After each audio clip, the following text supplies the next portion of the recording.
Yo, what up? This is Rance 1500 or Nothing, man. We hanging out with Meet the Industry, doing a live collaboration, man. Y'all check us out. But you do know that.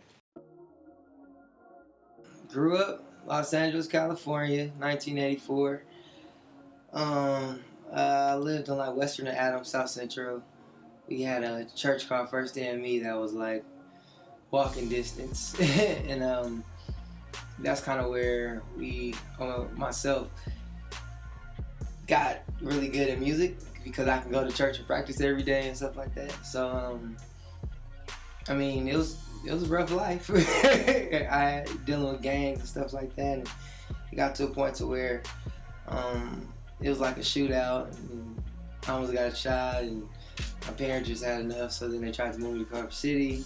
I went to Culver City, but I didn't want to leave my friends, so I was still hanging out with my friends that I grew up with, and from there, I was just focused on music. Just being from LA, I mean, my music is like a soundtrack of my life, you know. So, whatever comes out, that's what it is. And even when we do rap music, even when you do West Coast music, it's so important to be in tune with the culture because it's like we're the soundtrack for that. So, yeah, it plays a big effect on my music for sure. 1500 or Nothing. We are a conglomerate of talented musicians, producers, songwriters. It's like 7 Quincy Joneses at one time in the same room.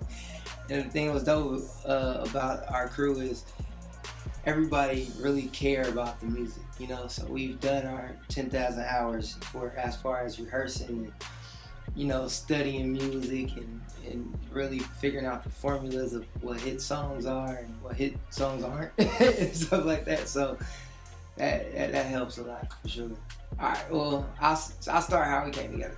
So basically, we're just a group of people where in the church world, we were like not like that, but we were like the dopest musicians as teenagers, you know. So when we was 14, 15, we was playing for like all the big churches and big gospel artists and stuff like that.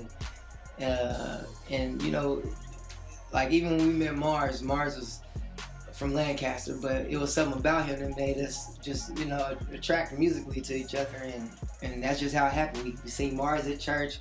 I grew up went to elementary school with Uncle Chuck. Me and Bam went to the same school together, so this has always been like my dream, just to always have a band and play with my friends, and you know, throughout my life.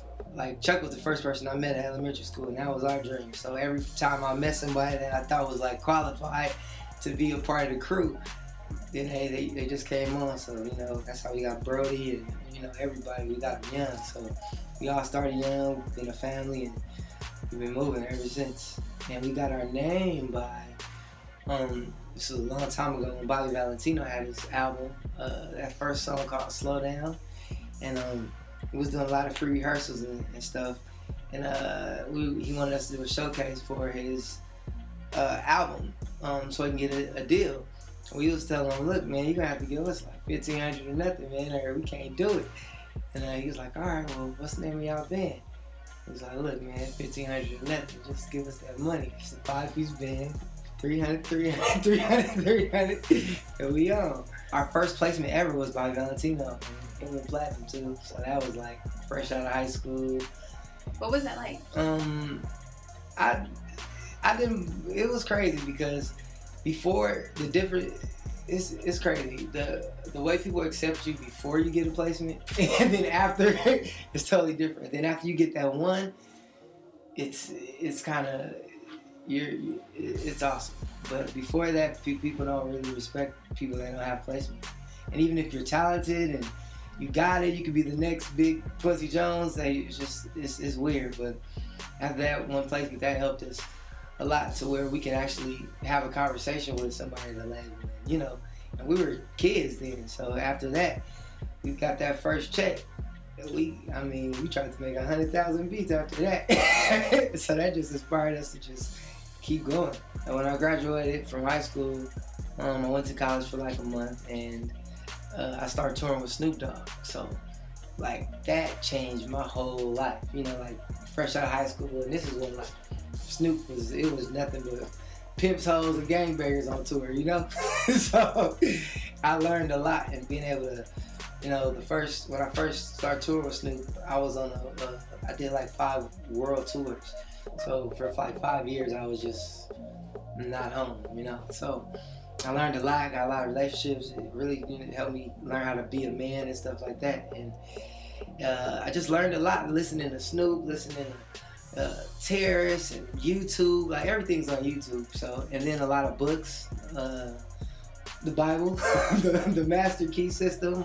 It's another book that I read that kind of helped change my life as far as like knowing what you want and knowing how to get it. A lot of people want stuff, but they don't really know the steps, how to really get it. But it just starts out with faith and really believing that you can have it and seeing it before it's there. Like everything you see around, this is like an empty room.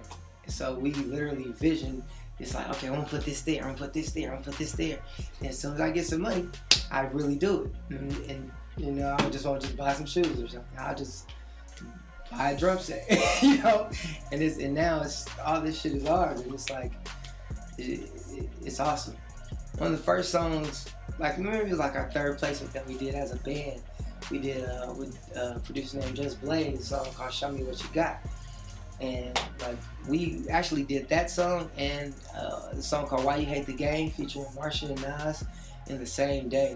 But we were just a jam session. We didn't know what was gonna happen. And then after we got that call, we still, he gave us a shout out, but he didn't really know us like that.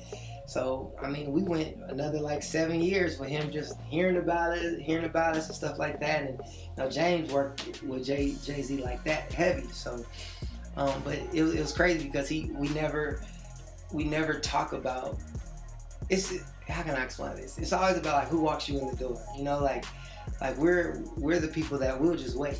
Like Jay-Z seen me at least 20 times before he even knew who I was. And at studios with Just Blaze or Beyonce with James and after that 20 times, he come to a point where he's like, okay, who are you? When you have to be doing something. So I got the call from my guy Omar, who's Jay-Z's musical director, and he's like, yo, Jay-Z, he hit me, and he said he wanted y'all, y'all on Guru. He had to get the 1,500 band. He said, make it happen. I was like, huh? So then I get another phone call, and it was him, and he said he's proud of us and he wants us to be his band and we're gonna rock the show. So ever since then, we had like 3 rehearsals, and we did maybe about 50 songs in 3 rehearsals. And people call us for gigs like that because we got really good memory, and that's why we do all these TV shows and stuff like that. And even for the Soul Train Awards, like majority of the band reads music, but it's all our memory, So he hired us, and it was just the most awesome thing ever. Him and Beyonce was in our rehearsal every day. Beyonce was just chilling, hanging out, taking Instagram pictures of us, and it's just different when they're not around all the paparazzi and when they gotta be, the Hollywood people. But they're normal people. Super cool, eating fried chicken and everything, Like, it was one time when we had rehearsal. I might have the footage too. I might sneak this out, but Jay-Z, one of Jay-Z's favorite songs that we played was the Jay Electronica song. So before he left, he was like, "Look, man, y'all gotta play this song for me one more time. I gotta let it be here." So they got up and started dancing, and we just went ham. I was playing with our shirts over our heads. Mars was doing the Cabbage Patch, all type of stuff. And we were in rehearsal, and it was like 5 people in rehearsal. We just treat everything like it's the show. And that's probably why we, get calls for stuff, because we actually care. I would do music for the rest of my life, even if we didn't get paid. I mean, we were doing it for years not getting paid. And that's kind of how we, got our name out there, because we were like the young kids that could play all the instruments, and at that time a lot of the producers couldn't play instruments, so they'll hire us all the time to just either remake their samples or they give drums and we just play the music. But the thing about our band was we weren't just musicians. We're producers and musicians.